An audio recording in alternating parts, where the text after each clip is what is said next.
Have you ever looked at a couple and thought, there's no way these people are gonna last together? Well, to be honest, that's kind of how I felt about Daisy and Gatsby.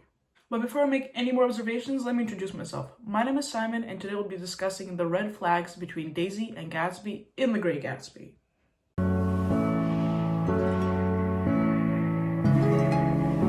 For context, Daisy's and Gatsby's romance has been this really highly anticipated plot line that we've been led up to this point. There's been a lot of mystery surrounding their relationship and a lot of loose ends.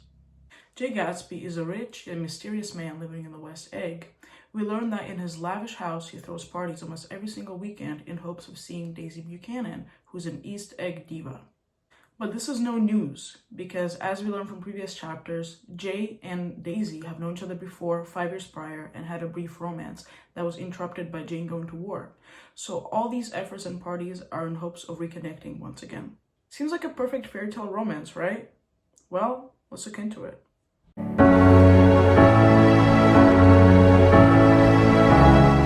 When Daisy and Gatsby first reconnect, there seems to be a lot of tension and anxiety in the room, and as we know from Daisy's previous actions, she tends to really hide her true emotions under a facade.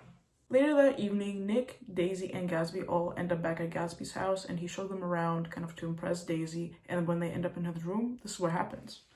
Suddenly, with a strange sound, Daisy bent her head into the shirts and began to cry stormily. "They're such beautiful shirts," she sobbed, her voice muffled in the thick folds.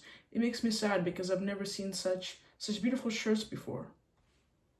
This is a good example of Daisy's facade because she's clearly not crying about the shirts. Instead, she's dismissing her feelings of confusion and possibly sadness that came up from reconnecting with Gatsby.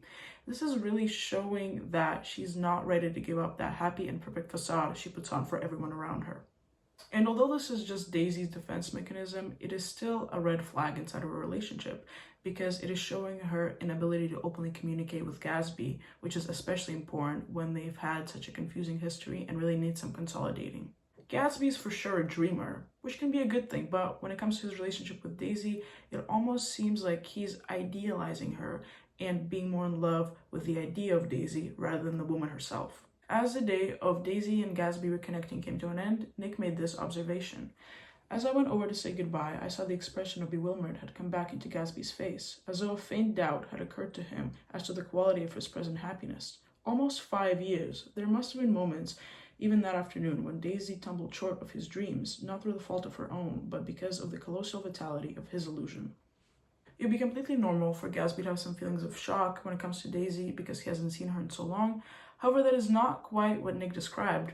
Instead, he described almost a sense of disappointment that he sensed in Gatsby, kind of referring us to the fact that Daisy did not exactly live up to the fantasies he's been imagining all these years. This can be seen as a red flag because with all these ideas that Gatsby's making up in his head about who Daisy should be, he's kind of bound to be disappointed in the real her. And Daisy, on the other hand, is going to feel pressured to meet those standards for Gatsby. So essentially, it seems like the current day Daisy is not the woman that Gatsby's really in love with, which down the line can lead to a lot of conflict. After Gatsby's first party that Daisy was actually invited to, he again seems like a nervous wreck and is overthinking the whole thing afterwards. After Daisy leaves the party, Nick really tries to console Gatsby, but he just won't listen, and instead he says, "And she doesn't understand," he said. "She used to be able to understand. We'd sit for hours." He broke off and began to walk up and down the desolate path of fruit rinds and discarded favors and crushed flowers. "I wouldn't ask too much of her," I ventured. "You can't repeat the past." "Can't repeat the past?" he cried incredulously. "Why, of course you can." This quotation truly reveals Gatsby's real intention, and that is to repeat the past with Daisy and go back to the couple that they used to be. He's not really willing to accept all the 5 years that have gone by and the events that has happened and the different people they've become.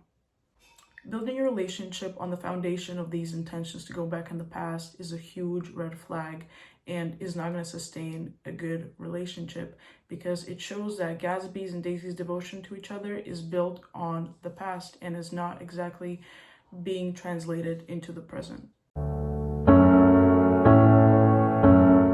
Of course, we as people are all going to have our unique flaws, and that's not going to change when we enter a relationship. However, sometimes the red flags are just too bright to ignore. And when talking about Daisy and Gatsby, I think this just might be the case. But what's your opinion? Do you think they're all just minor problems that can be fixed down the line in their relationship, or do you think they as a couple are doomed? But for now, this is all I gotta say. Thank you so much for watching my video, and please tune in next week for chapters 7 to 9. Have a good day.